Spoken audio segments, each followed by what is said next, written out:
Hi, my name is Ivan Molina, and this is my speech. Today I'll be talking about the Wright brothers.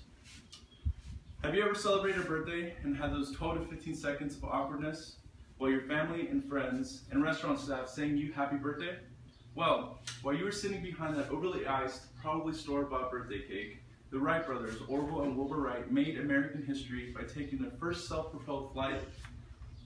While you wiped the nervous sweat from your brow, Orville Wright traveled 120 feet in 12 seconds on December 17, 1903 in Kitty Hawk, North Carolina, as reported by the Oxford Bibliography Network. Now, I have flown many transatlantic and domestic flights, and even have family and friends in the aviation industry.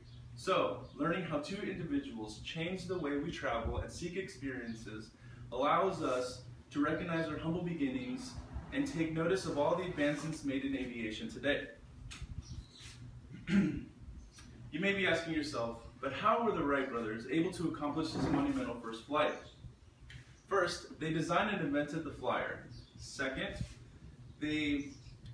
having not an engine light enough or strong enough to propel themselves, the Wright brothers built their own engine.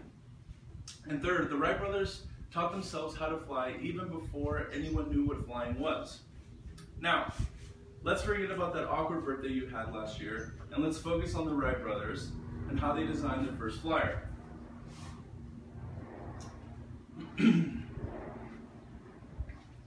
idea of flying, according to the Smithsonian National Air and Space Museum, started as no more than a kite that was designed in 1899 called the Wright kite.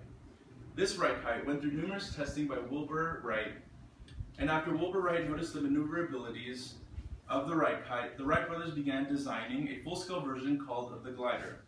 The glider, which was built in 1902, had a wingspan that measured 32 feet and weighed 117 pounds.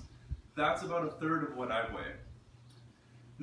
But given the fact that the glider was still dependent on winds to carry it off the ground, the Wright brothers still sought after how to propel this mysterious flyer. Are you still thinking about that birthday?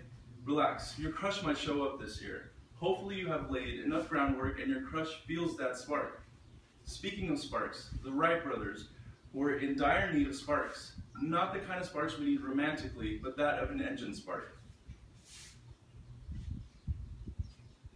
After many successful trials piloting the glider, the Wright brothers were not content on stopping there.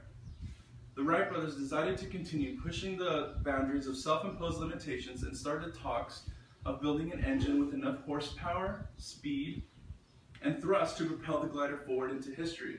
Since no automobile company at the time had the ingenuity to design and build an engine to the specifications the Wright brothers needed, which was an 8-horsepower engine, the Wright brothers took it upon themselves to make their dream a reality. The Wright brothers, according to the Smithsonian National Air and Space Museum, were the first ever to use aluminum, a lightweight material that to this day still primarily used in aircrafts to manufacture their first engine. After production, the final design produced 12 horsepower, was gasoline fueled, and cooled by water alone. The spark that was needed to ignite the engine came from a coil and 4 dry cell battery packs that were not carried on the plane. Are you hoping that when your crush shows up to your birthday, that your crush sings you happy birthday with all the passion in the world? Me too. Speaking of passion, the Wright brothers had enough passion to propel themselves to the moon and back. Even though they had not clocked a single second of flying time, the Wright brothers could not wait to get behind those controls. On December 17, 1903, at 10:35 a.m., the Wright flyer, piloted by Orville Wright, launched off the track and into history. This 12-second flight was the first time a human had flown. The distance of the longest flight that day, according to the WrightBrothers.org, was 852 feet and 59 seconds, piloted by Wilbur Wright. Mind you, no one has ever flown anything before, ever. And these brothers altogether flew a total of 1,459 feet that day. After defying the odds and not losing any limbs that day, they took the Wright flyer, applied and received a patent, and began manufacturing. After manufacturing began, the Wright brothers taught the French, the Italians, and even the U.S. military how to pilot these self-propelled flyers. So the next time you or someone you love are celebrating a birthday and someone mentions, "Hey, it's time to sing happy birthday," remember that on December 17th, 1903, the Wright brothers were making their first flight into history, not just as pilots, but as two of the greatest designers and inventors of American history. You know, I have traveled many transatlantic and domestic flights, and I've even have family and friends in aviation industry. Now that you have heard about how two individuals changed the way we travel and seek experiences, it allows us to recognize our humble beginnings and take notice of all the advancements in the aviation industry today. I'll leave you with something Orville Wright said.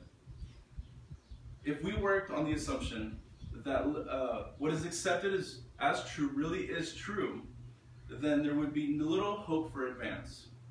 So never stop moving past your self-imposed limitations, because you never know when you will take your first flight. Thank you.